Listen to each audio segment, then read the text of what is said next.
Oh, he must be the millennial. Yeah, I couldn't go to that too. So he's not even a Zer, he's a millennial. So here, I signed up for it too, hoping to like give it that points and stuff. It was like just barely not at capacity. go do it now. It's beautiful. 10 more outside people came, we would have started to get high. Yeah. Like we just barely. Yeah. I got 15 points. I'm good. I'm good.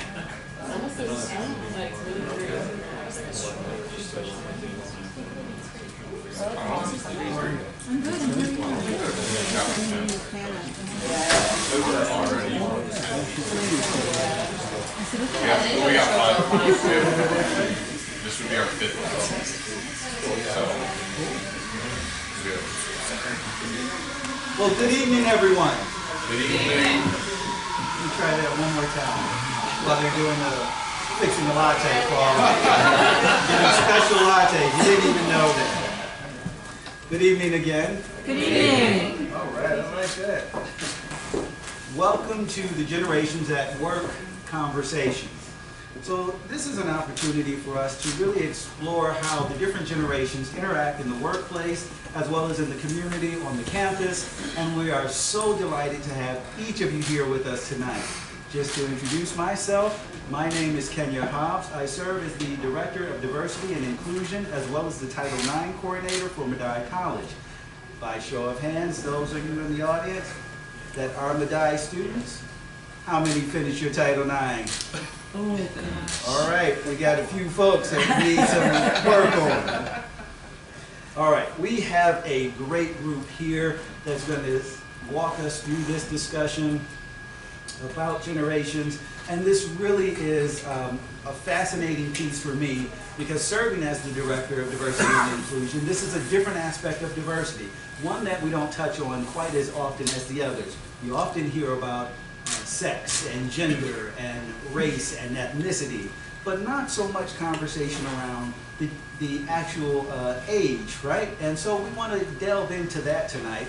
We've assembled a great panel for you today, and I'm going to share with you their bios briefly, and then we're going to jump right into the conversations. Does that sound all right? Perfect. Okay. Now, one thing, housekeeping rule, want to make sure, again, there are cookies in the back for those of you who want to nibble on something. There are some water back there as well.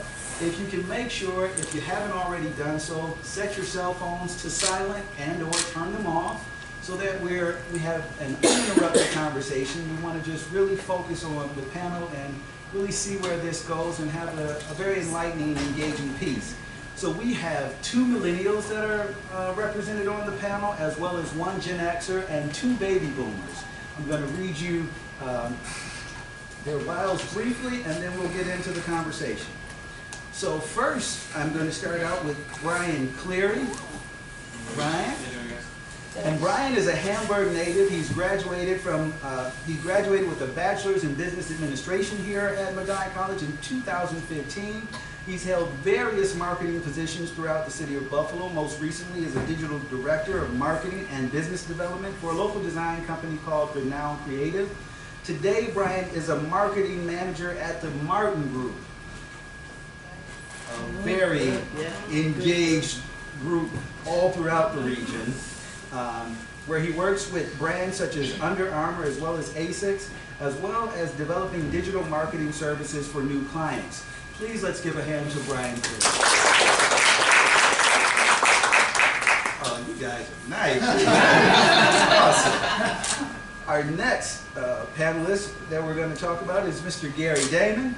Gary earned his Master's of Arts in Organizational Leadership from Medaille College in 2013. He's currently working for the Center for Employment Opportunities as the New York State Senior Site Director, where he manages and oversees the Buffalo office while providing leadership support and coaching to the Rochester, the Albany, as well as the Cincinnati offices. In addition to his full-time role, Gary also serves as an adjunct professor at 2 local colleges, one of them being Medaille College, where he just started this past fall with us. He's also finishing up his doctorate in education in transformational leadership and plans to wrap up his dissertation in the spring of 2019. And for any of you that are connected to Gary on LinkedIn, you probably already know that because he provides regular praise reports and updates about every process that he's going through on his journey to becoming Dr. Damon. So let's give Gary a hand. Next, we have our lone Gen Xer for the night. That's Miss Carlette Bradley. Carlette earned a master's degree in organizational leadership in 2013 from Medaille as well. She currently serves as the CEO of the Masterpiece Project LLC, a leadership and personal development consulting firm, and is currently working as a learning and development consultant for Univera Healthcare. She is intimately involved in the community with the goal of helping others reach their full potential through workshops that focus on spiritual consciousness, self-awareness, and purpose. Carlette's other leadership and professional development roles include being a John Maxwell team member. If you know anything about motivational speakers, John Maxwell is at the height of it. He's like the dean of it, and she is part of that team, so her training is extensive in that area. And she also serves as the VP of Programs for the Buffalo Niagara chapter of the Association for Talent Development. Give it up for her. Our second generation Xer that couldn't be here tonight was Lynn Loria. Unfortunately, she fell ill today, so she couldn't participate with us. But we certainly are keeping her in our care and thoughts. Lastly, we have our two baby boomers. We will start with our dear friend, Mr. Don Tomasulo, who's already been advised not to talk too much. I was just messing with Don. So Don is a 1979 graduate of Medaille College, having earned a bachelor's degree in media communications. He is currently the director of results at Entercom Communications, which includes some popular local radio stations, WBEN, WGR, KISS 98.5, and Star 102.5, in addition to Alternative Buffalo. He is a two-time winner of the coveted Radio Inc. magazine Sales Manager of the Year Award. Don began his career in the concert industry at Festival East Concerts and moved on to radio management at 97 Rock as well as 103.3 The Edge. He is the proud member of the Medaille College Board of Trustees and recently celebrated his 30th wedding anniversary.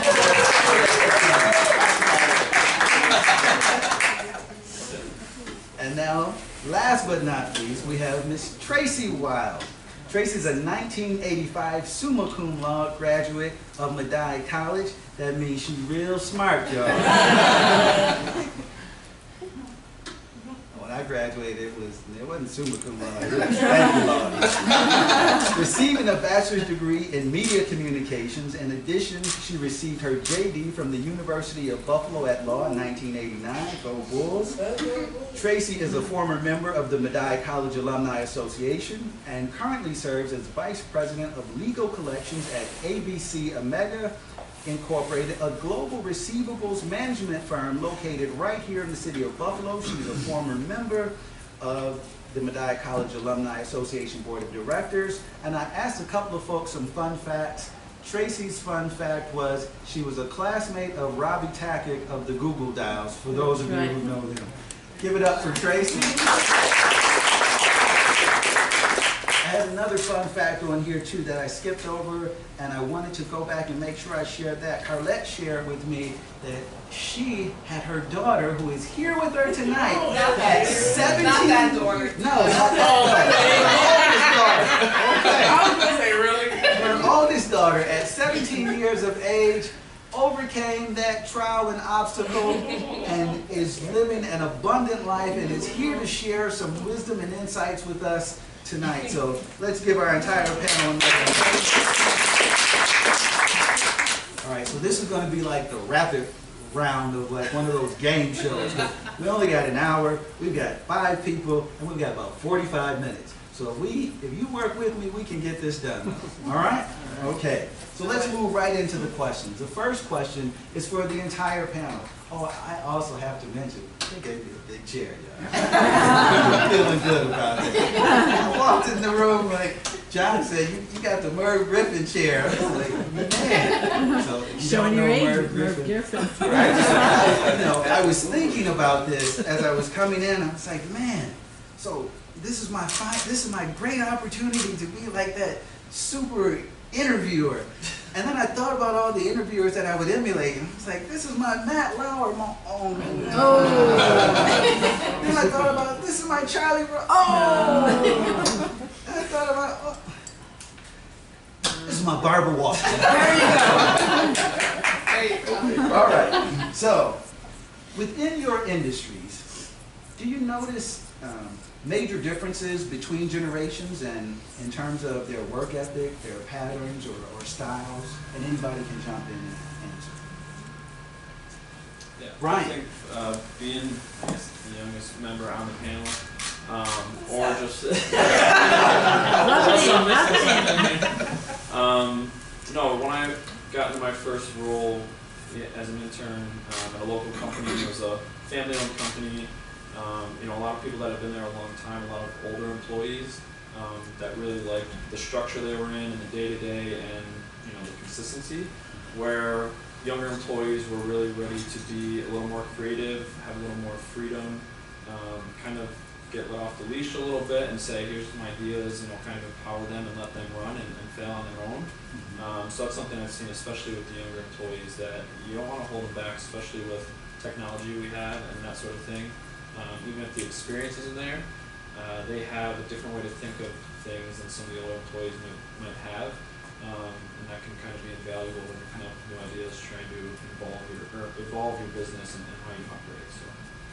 Interesting question. I agree, and I think that it's difficult for people sometimes to get outside their shell and out of their box because they use their age to their disadvantage sometimes. And working in union industries as well as in nonprofits, I notice that there's a disconnect and a difference between what to do and not to do based off of their growth and their understanding of the job. So for example, working in nonprofit, you have people that are on a leash and they want to be off of a leash, but then they have supervisors that are much older than them and they want to keep them within a box. And then for myself being a director, I feel that I'm pretty creative and I allow all my staff to be who they are in their own right. And there's some people that choose not to have that, so they want to consistently be told what to do. So I think that the older generation would rather be told what to do and how to do it and not stay off the leash and try to be different. Interesting. So I think I'm hearing that an older generation is more used to the command and control style of leadership from maybe a top down and maybe the generalizations. Yeah, generalizations. we hire crazy people in our industry, so our old guys were just as crazy in our day as the younger people, so there's a lot of freedom. The one work ethic that I see is different is younger people love experiences, so they'll take time off just to go away for a few days, right, and just sort of disappear, that we would have been scared out of our, what to do with it. I'm not going to be here Friday, we're going like, what? So, but people are pretty much the same. So, again, we hire crazy people, so we always have a lot of freedom. And so I see a lot of similarities, more similarities than people would think. Yeah, and I can agree with a little bit of what everyone has said, but I think the bottom line is that everyone wants to do a great job, and so we all have our preferences. So there is definitely a generation that are risk takers, a generation that wants to be empowered, that they want more ownership, and they certainly want to be promoted sooner than later. And then there's always a generation who is comfortable with what they're doing. And I don't know if it's generational. I almost feel like it has a lot to do with tenure and how long people maybe have been at their jobs, and just personal preferences and goals, So there is a difference, but I think bottom line is everyone wants to really do a good job, but there's preferences, right?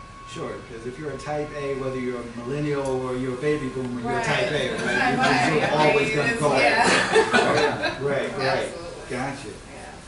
Tracy, what would you say is the biggest assumption that people make about your generation, and is it true? I think the biggest assumption for my generation is that baby boomers don't embrace technology, and I think that's a huge myth. I think that, in fact, we've embraced it a little bit too much, and we rely upon things that will make our jobs easier and more effective, and that's something I think everyone would agree, but I think our generation has, in fact, embraced it and not run away from it. So I think that is a myth.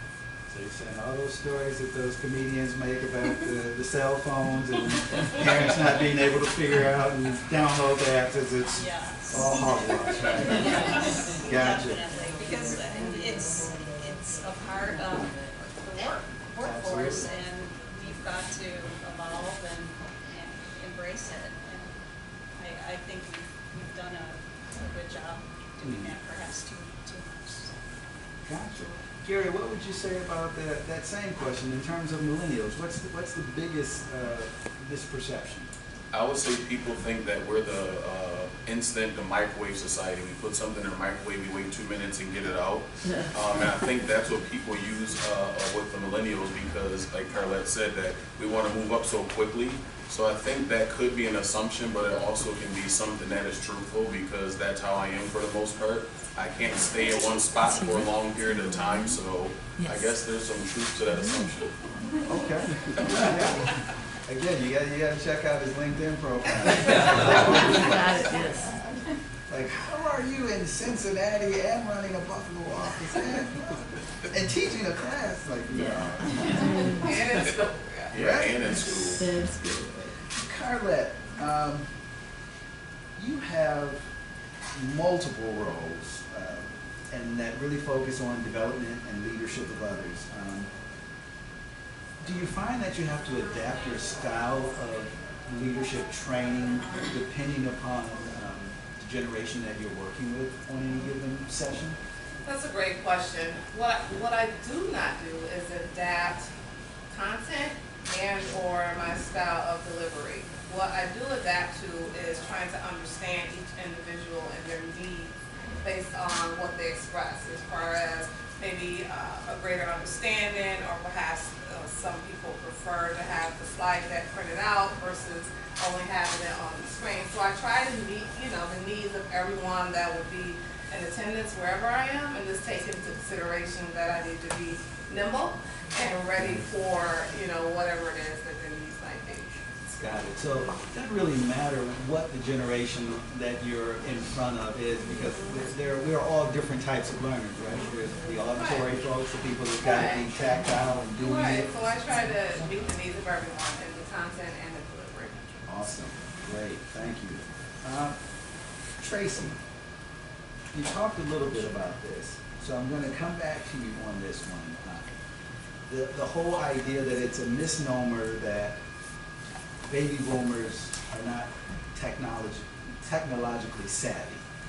Now, I'm certain if I picked out any one of these Generation Zers who have parents, they might contradict that. let me just focus it on, in terms of the varying professional industries. How have you seen technology change or impact your area? Well, when I started out, basically, the main tool that was utilized to communicate with people was a written letter or a telephone call. Mm-hmm. And I saw that evolve by the use of a fax machine. What's that? And that was a tremendous innovation, especially when communication had to be made with people that were in different time zones and so forth. And then it it ultimately evolved to word processing. And a computer terminal was only given to a certain group of people to process written communications, letters, I should say. And then there was an evolution to have personal computers on every desk, and then ultimately the availability of the internet, which obviously changed the way people communicate. And from there it went to cell phones, which are obviously very, very prevalent. So with each innovation, things became easier as far as communicating with colleagues, clients, etc. But with that, there was also a great dependence on those things, and there was less of an opportunity to kind of step back from that and actually not be connected to your work 24/7. So, in short, that's what I've seen throughout the stages of my working life. Okay. Great response. And I want to add to that too, just coming from almost the opposite side of the spectrum. Being a young employee coming in thinking I am so technologically savvy, I think some kids are almost in for like a rude awakening a little bit, because there's a different, when you use social media for an example, a lot of younger kids might come in and say, yeah, I have social media experience, I know how to use Instagram, Facebook, and all that. But they don't really know how to use it for business, which is completely different. And while a lot of the channels we communicate, whether it's a fax or a letter or an in-person event, or now it's in your cell phone, the fundamentals of business haven't changed. So the way you build relationships with people, the way you might change things within your business, try to implement new processes, or whether it's sales or something like that, a lot of those rules of that game have stayed the same. And I think that's where we get disconnects from younger and older employees, because we've come from different origins, I guess. So I might think cell phone first, or someone else might think, well, let me write a letter first.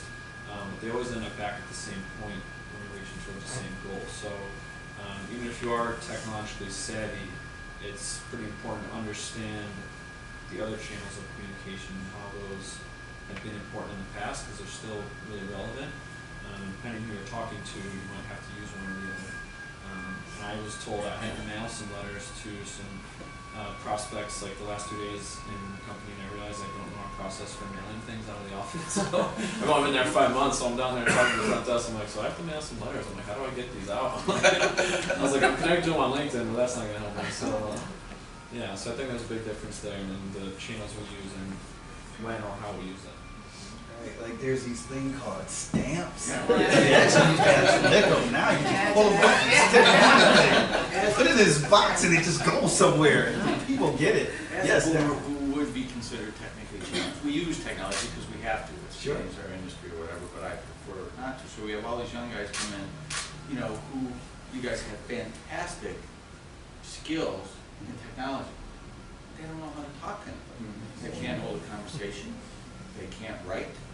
They do it with my kids used to scream. They'd be in the back seat. They don't talk. They're texting each other. When they're sitting next to each other, which would drive me insane. So, what schools need to teach? Yes, technology, and yes, you could help us with older people with technology. But we do use it. We have smartphones and computers because we have to. Sure. But the younger generation really, and the kindness thing is just such an evil generation now, where everybody's so on it. But human relations, which I took here at Medaille many years ago from the labor diploma, and just working on treating people better and having better relationships. You can have all the technology skills, but at some point you have to communicate with me as an older person. I have to communicate with you as a younger person, and do it that way. So that's what I find the younger generation skills lack.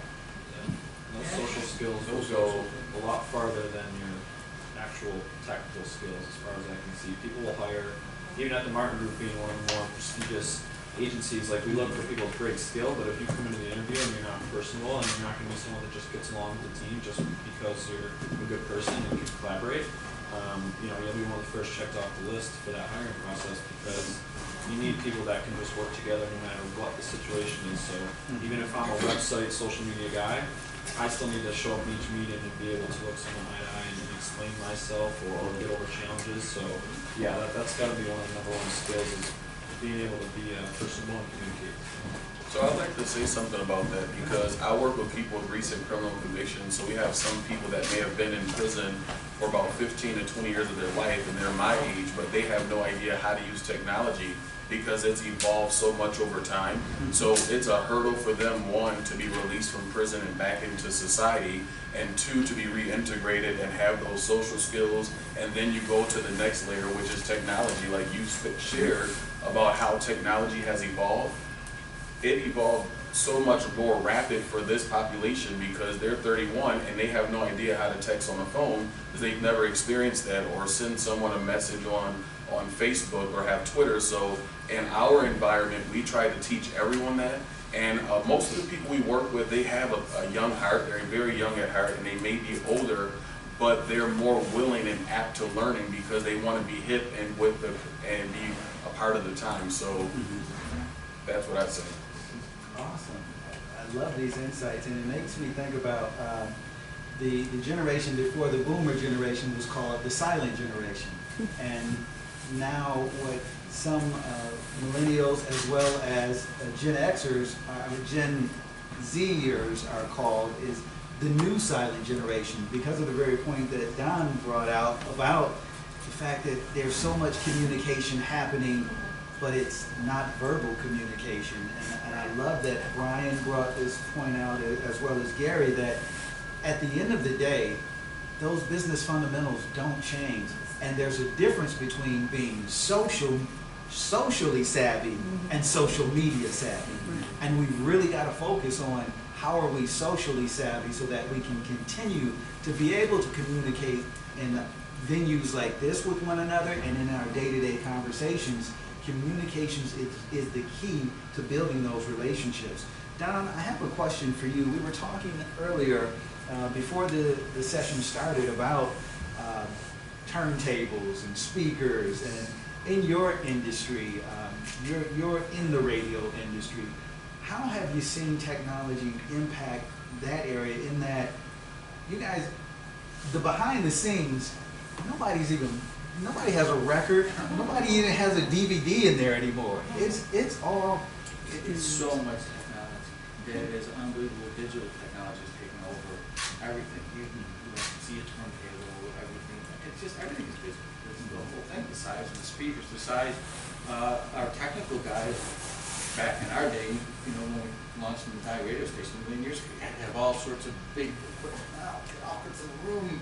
But, it's time. So everything has changed. Everything is so fast, so instant. Like every industry, it's just revolutionized. The biggest thing it's done in our industry too is kill jobs. It's killed so many jobs. You need fewer engineers, fewer humans. We're blessed that Entercom still lets us have a lot of people on here, but there's so many things. The computer can run the station. Look at you. We have Ryan Seacrest on the air on KISS. It's not like he's here in Buffalo, but through technology, you make it sound as local as you can get it. He's on 100 radio stations, so a lot of technology. Yeah. So it's impacting it in so many different ways. Ryan, you being a marketing professional, would you say you have to vary or change your branding or marketing appeal when you're going after particular generations? Yeah, I mean, we're getting to a point where there's almost always a digital component or a digital marketing component, whether that's advertising on Google or advertising on social media.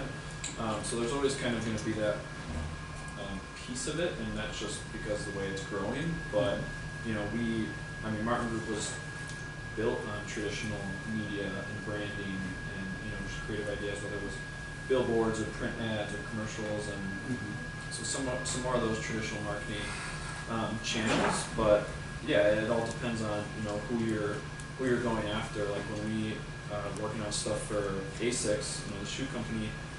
When you think of ASICS, you think of maybe not necessarily older people. You think of like running shoes, and they actually have a huge line of more streetwear related things, and they're trying to get more in touch with those younger generations on Instagram and things like that to buy their shoes and kind of get on the sneakerhead trend that's going on.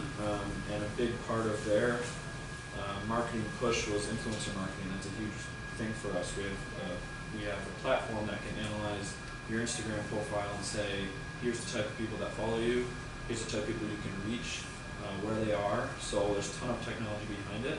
And for them, I was using influencers and creating Instagram videos, and that was a huge part of their launch because that's who they were targeting. But in another aspect, you might be focusing more on brick and mortar stores, retail, billboards, if they were going that way. But so there's getting to be always a digital component just because of how popular it is, and almost everyone has a device. I'm sure everyone in here has a smartphone on them right now. So that's beginning to be kind of a staple, but there's always, depending who you're targeting, a print ad might make more sense, or an in-person event might make more sense. So it just depends who that end consumer is and what you're trying to get across to them. Carlette? Also, a lot of companies are having to adapt. So there are several companies that have a large population of individuals that are retiring soon. And so the population of folks that are coming in, now all departments have to be a lot more technical savvy. So for HR, for example, we have to now implement things like digital interviewing. Having that as an option. Even in our interview process, having an option for folks to do a Skype interview, or making sure that they are even they're doing it on the iPhones as well. Say someone is not local, we're allowing that to happen now. And then when you deliver content, you have to have all those elements in there, and it's going to require a lot more of it because of the population that's coming into the workforce. By 2020, the millennials are supposed to be what? Is it 60% of our workforce? And so that's a huge expectation on all companies and organizations to be a lot more agile in providing the needs of those folks to keep them engaged and making sure they're retaining the top talent. That's a great point you make. I think about the television industry, particularly local TV. You've seen a changeover in some of the anchors and some of the reporters because the requirements for the job require them to be more technologically savvy in that they've got to do their own production. They got to be their own cameraman. They can't just stand in front of the camera with the mic now. They've got to set up the camera, and they're doing all of this work. And there are some folks who are like, this is not what I signed up for. I don't have those skills. And there are other folks that are replacing them that do have those skills because they're trying to really make sure that folks are on the cutting edge of technology. Absolutely. Brian, one of the points that you made about ASICS, when you said that, it's like, that's my favorite shoe brand, but my kids are teenagers, they're looking at me like, dude, what are those? I'm sorry, they're not bronze, they're not ones, they're not J's, so my bad. Carlette, what would you say is the greatest challenge of working with either the younger or the older generations? Honestly, for me, and very recently, as a matter of fact, the biggest challenge has been helping all generations to sort of have an appreciation for the differences that we bring to the workforce, appreciating how we can all learn from one another. Oftentimes, there's a lot of frustration between generations because of the broad generalizations that we have going on, and so folks get frustrated, and consequently we don't want to work with certain people on project teams, and we hesitate to be partners with other folks on minimal collaborations going on, and it's all because there's a lack of appreciation for what those people can bring to the project. We all can learn from one another, and I think that has been my biggest challenge, helping people to see that. And I also want to add something. We work for a national organization, so we have people that are all across the world, or so much the country, and it's people learn and grow up differently based on their environment and their state and their climate and just differences. So piggybacking off what Carlette said, that's also another thing, because there's times where we don't want to work with people from California, and it could be because of the way that they do things or how they handle things, regardless of their age. It could just be culturally as well. So we have to really be, as you talked earlier, be real nimble when working with people, because we don't know what people, what they know, what they don't know. So you have to begin to start educating people on what your expectations are and what you want from them, and in turn what they want from you. Again, it seems that it's all going back to communication. Absolutely. Basic communication. Basic And We're communication. communicating Yeah. and respect. And I gotta point this out now. That was a, the question was, what do you find the greatest challenge for both younger or older generations? Did you see how she flipped that on me? That was supposed to be one of those gotcha questions. She turned it into, oh no, you gotta appreciate everybody. I told you, that John Maxwell thing, that's why skills she's the there. CEO Those are of the Masterpiece. skills. Absolutely. You gotta be able to do that. You gotta be able to communicate and think about how are we connecting with one another, and not see it as a sum-zero game, right? But that it is a both-and kind of thing. Don, you wanted to say Yeah, something? well, now I have this longer perspective, and they keep saying baby boomers, it means like I'm old or whatever, so. Have this long perspective. Technology aside, because technology is amazing. I think the biggest difference from when I left here at Medaille at 21, you guys are so sharp and you think you know everything about everything, right? I thought I knew everything about everything when I got out, and the biggest difference now at 61 is I don't know a thing about anything. It was different. Say that again. And I think it's no different than my generation. This generation comes in and they think they're 47,000 times smarter than me. Technically they are.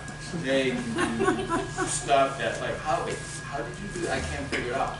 But they can't talk to somebody. They can't solve a problem. If it goes off the script, they freak out. They call me in. So again, we work together. You do the technical stuff. I'll actually talk to the human for you.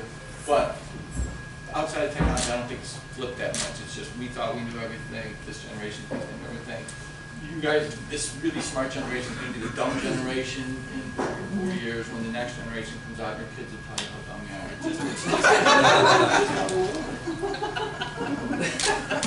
Great point.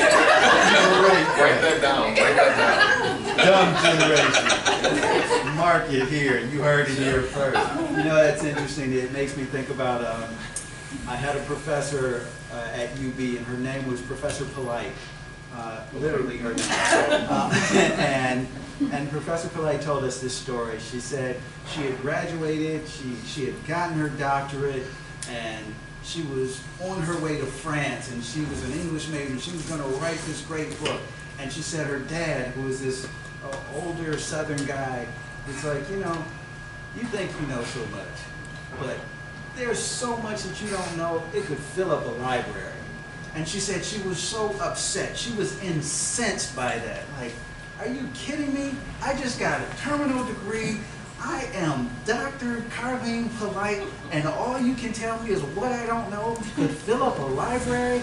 She said she went on to France and was so upset, and she wrote her book, and she learned, and maybe about 5 years later, she came home, and she sat and talked with her dad, and she's like, you know what, Dad?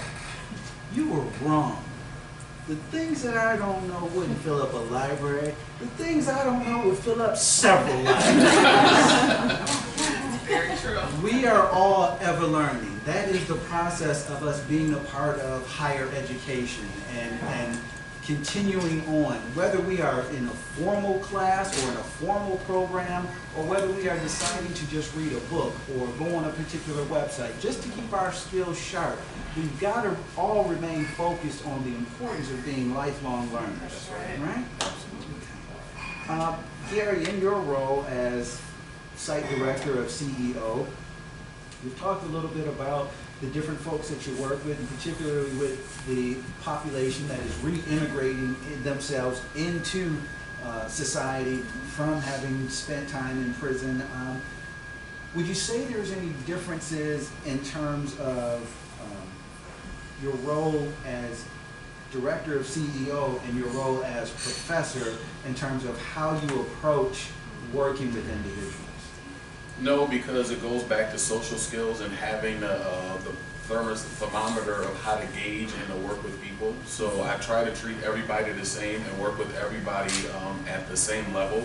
And based off of where they are, I try to bring them up. So we talk about in class, level up. Some of my students are here, so they know about this. We talk about leveling up, and that's basically beginning to work, see where you are and move upward. You always want to grow and to learn.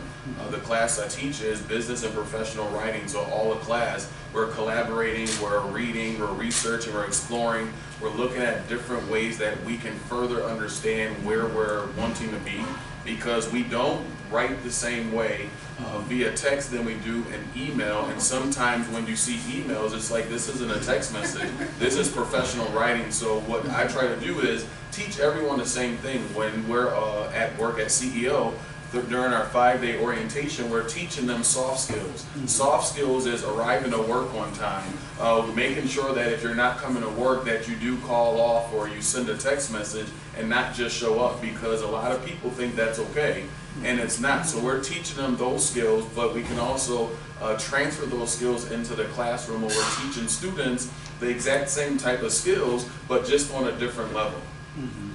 Awesome, great. I think that's very a great insight, that we don't necessarily change how we're going about doing the work, but we're tailoring it to the individuals that are in front of us and making sure that we're meeting folks where they are, right? So, and then encouraging them to level up, and not necessarily utilizing that as something against them, but seeing how we can build upon the core that you have and then taking you on further, or assisting you in developing that further. Don, I wanted to ask you, you've spoken about the differences that have come about, whether it's in technology or just generally over the years. Are there any considerations when it comes to the on-air product? This is a gotcha question. Are there any specific considerations when you think about the on-air product? Who's actually representing the radio station? Who's the face of the radio station? Well, I think I'm not on the programming side, but I will tell you this. They're very concerned about how it relates. And so, again, this is the transistor radio. Not that any younger people know what a transistor radio is. I was wondering which radio. So now you get everything you want, technology, and it's everything. When they do it on the radio, it's interactive. You have text clubs and tweet. And so radio communication used to be one way. We go out into our tower and we broadcast. Now they listen to instant feedback, constant. You have a say with the personalities, what's going on. You can have discussions on it. So it's very interactive, and that's been a big change. So they were really worried about the generations, because especially to the younger people, to keep them engaged. Right. So a lot more interaction and a lot more engagement with the audience. It used to be more of a passive thing to just turn on the radio and you listen and that was it, right? But now you can text, you can tweet, you can Snapchat. Just like I said, we're a digital company. I mean, we're a big company. The whole digital division, radio.com, everybody, you can get any radio station you want in America. You don't have to you're not limited to the stations here. So it's a very digital, very big company. We're all in the same business, and we're all in the marketing business. How do we, what I want is different than what somebody, 50 years younger than me wants. So, it's a challenge. Absolutely. All right. Well, we got a couple more questions. We're doing great on time, I think. So this is to the entire group. How would you like your generation to be treated in the workplace, especially when it comes to supervision or management styles? I'll open the floor to anybody. So how do you want to be treated? Nice. Open-ended question. I want to be treated nice. Younger people want to be treated nice. It's great managers manage people the way they want to be managed. Bad managers manage people bad no matter what generation you're at. So if you're a good manager, like you're a good parent, you manage to that person and treat them great. Niceness never goes out of style. So that's how I want to get treated nice. Absolutely. For Brian. I think, undergrads now and being a recent grad, I think it's having the respect of, you know, the older employees or executive team, and not having my voice kind of quieted because I don't have the experience yet. And at the same time, it's kind of on the younger generation to use the older people in the workplace as mentors, learn from them. If you don't understand where they came from and how they think, you're not going to have any chance of moving up. So, you know, when I got into my first company, I wanted to start doing social media. They're like, okay, that's great, but why are we going to pay you that? And like, what's that going to turn into in dollars for us? And I'm like, well, you know, I don't really know. I was like, I just know you don't have Twitter or Instagram or Facebook, so I want to start those. So, but then it took me, you know, and I had to come back to, okay, I do have to prove that there's value here. Just because I have a good idea doesn't mean it's the right idea. And so, as much as I want the respect from the older employees, executives, people that are making decisions, you know, that comes first, and then allowing us to do that. But then on the younger generation, it's on us to understand that we kind of have to prove ourselves. You have to have been there, done that before you can go tell someone to do it. So, yeah, it's a little bit on us, and you know, college is higher price and all that, and we want to come out and we want to be in a great job with a great salary, and it just doesn't work like that. Sometimes you're going to get fortunate depending on the industry you're in. You know, if you're in medical or something, you're going to slide into a higher paying role or something because that's what that field you know, requires. But coming from business, you're going to start an entry level role, and you have to be okay with that, and you have to know that you're going to work your way up. And however fast you want to do that is up to you, depending on the work you want to put in. You know, outside of work, what are the hours? Are you getting involved in extra stuff to learn? And are you working closely with the older people in the organization that know what they're doing and getting on their side and helping them? So the more you can help each other, you know, you can move up faster. And that's, you know, I've been in 4 different jobs in the last 3.5 years. That's because I wanted to learn different skill sets. Different things happen at different companies, and it wasn't because I wanted to jump around. I just knew what experience I needed to get the respect that I wanted, and that's the only way to go about it. Nice. I love that point. It makes me think about, I heard an old preacher once say, he asked the question, how is trying to get there going to tell been there? No, how is going there going to tell been there how to get there? And the point essentially, and to follow up on what Brian was saying, is really there has to be that mutual respect, right? We've got to have that respect amongst each other, regardless of age, ethnicity, race, whatever. You want to be respected, and we want our colleagues to be respected collectively. So, wonderful information. Last question for me, and maybe if we, I'm looking back at Chris and Tracey, if we have a moment, we might take 1 or 2 from the audience. Okay. I'm getting nods, yes, so good. All right. So last question for the group, and anybody can answer this. How would you help workers of tomorrow to understand generational differences? Can it be taught, or is it something that has to be experienced? Good question. I guess I'm I feel like I do feel like it's more about experience, because every experience is different.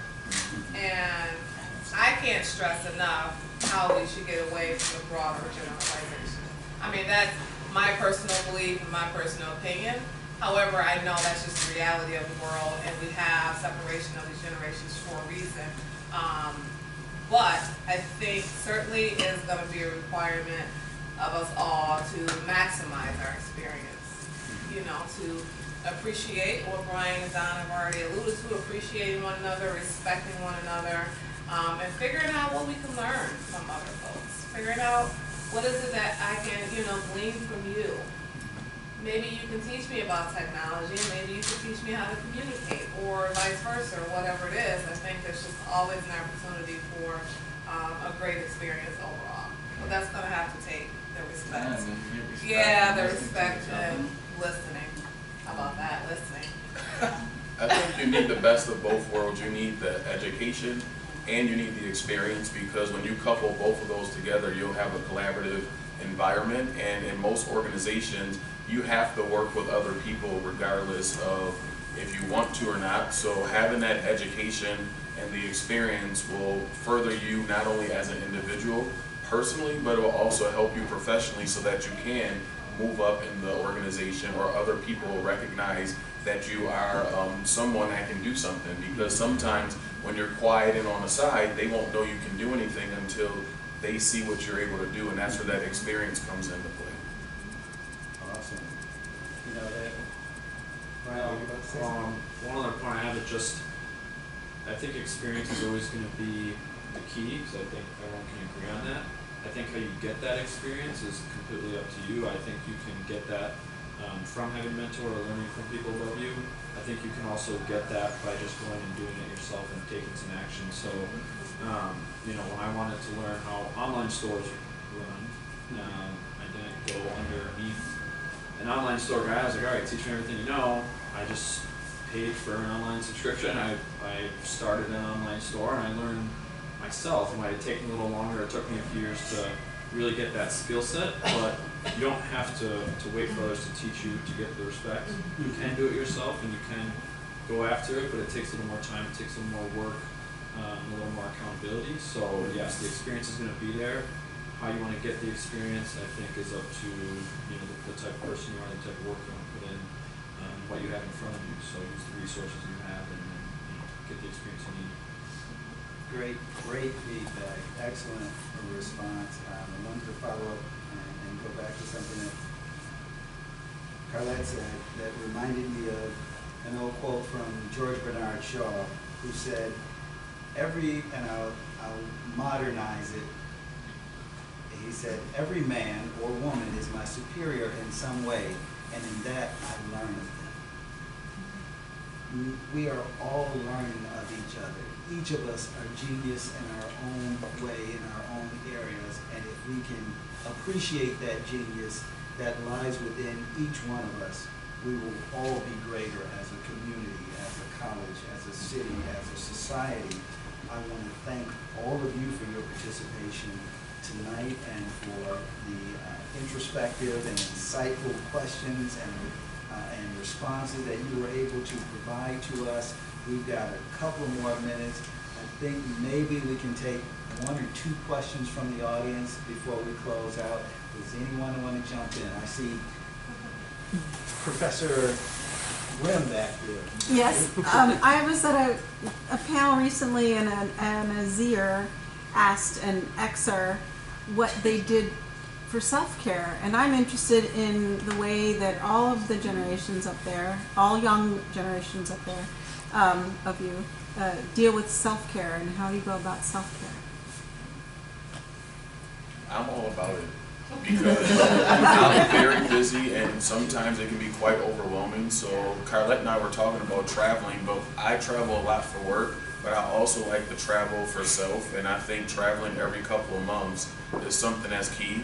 My godmom, she's a retired Buffalo administrator, and she told me, Mr. Damon, she calls you Mr. Damon out of respect. She said, Mr. Damon, you have to, as a professional, you have to take at least a 3 or 4 day weekend every 30, 60 to 90 days. And when you do that, make sure you also take lunch breaks in the middle of your workday. Put in some time so that you can have a lunch break. So I practice self-care by actually eating lunch 4 out of 5 days. And then also traveling. I really enjoy traveling and seeing the world because you learn things from different people based off of your quote by George Bernard Shaw. It's very true because everyone's their own genius in their own right, and you can learn something from them. So. For me, it's been I'm working in a world of social and digital marketing. The internet doesn't shut off, social media doesn't shut off, so I could be connected 24/7 if I wanted to, and be constantly refreshing, my Instagram feed or whatever it is. So for me, it's been learning time management. When I get home, try to get some time away from my devices. I play soccer or pick up basketball, or just having time at home and doing things with significant other, friends. I think being able to, you see a lot of stuff online, and I'm speaking from a business standpoint, but there's entrepreneurs out there, and entrepreneur is coming to be like a really popular thing. People want to start their own business, and it's like this hustle mentality, like I gotta do it all day, like I gotta get home, I gotta put in extra hours and do my side hustle. It's like, everyone's like, nobody really does that. Nobody works like that. Maybe serial entrepreneurs that are the top 1% of society, but for the most part, it's if you want to work on something, figure out how you can realistically implement it in your schedule, and don't take time from things that are just good for your mental health, just decompressing, things like that. So I wish I could travel a lot more. I just don't, I have in the past for work too, but for me it's just time at home, time with friends, physical activities. Those are my best kind of releases, so just making time for them. Maybe it's an old thing. So what do you call it? Self-care? I've never heard anybody Like that shower. I'm like, what self-care? But like, The translation for that is a six-pack of Jenny Cream. I'm good at that. I've been since yesterday. So, people don't think about what they think about. And so self-care comes, how are you going to treat yourself and live your life? You could work out, you could have $1 bazillion and be miserable. I know a lot of rich people who are miserable and they work and they don't enjoy anything. I have tons of boomers and millennials who can't turn off the technology. They work. You don't have to. You don't have to answer your phone. And Jesus in my church. Just because it's ringing does not mean you have to answer that. That's not my time. You can put it aside. You do not have to worry. I mean, I respond just because someone texts me, I got to call. You don't have to do that. I choose to take time off and go on vacation. I choose to be happy. And people don't, in any generation, it's not a millennial, it's not a, it's everyone. They just get so wound up and you forget. Take time and think about what is going to make you happy. That's right. And live a better life and find your spiritual side and your personal side or whatever it is and do that. And so that's self-care. For you, it's a self thing. You have to decide what it is because you don't think about it. Right. Well, yeah, that's exactly what I would offer too. It really is about self-awareness and figuring out what works for you. Like for me personally, it's weird because I hate working out, but I love Zumba, right? So I know. It's hard. So I get the both of both worlds. Zumba is helping me to, get healthy, and it creates the necessary endorphins that I need. If I'm not getting fresh air on a walk or taking Zumba, I can fall into a slump pretty easily. And I would be sitting there on the couch and I'm like, what is going on? Like I feel like crap. I feel like borderline depressed. What's going on here? And I'll think about it and I'm like, well, we haven't done Zumba this week. So things are necessary. You got to figure out what works for you. So it's Zumba for me and really like hanging out at the bookstore. I love the smell of the bookstore and just hanging out at the bookstore at least once a week. So I know what works for Carlette. All right, it looks like we're about at time, folks. I want to thank all of you for being here and participating by listening so attentively. If you could please join me in giving a round of applause to our wonderful panelists.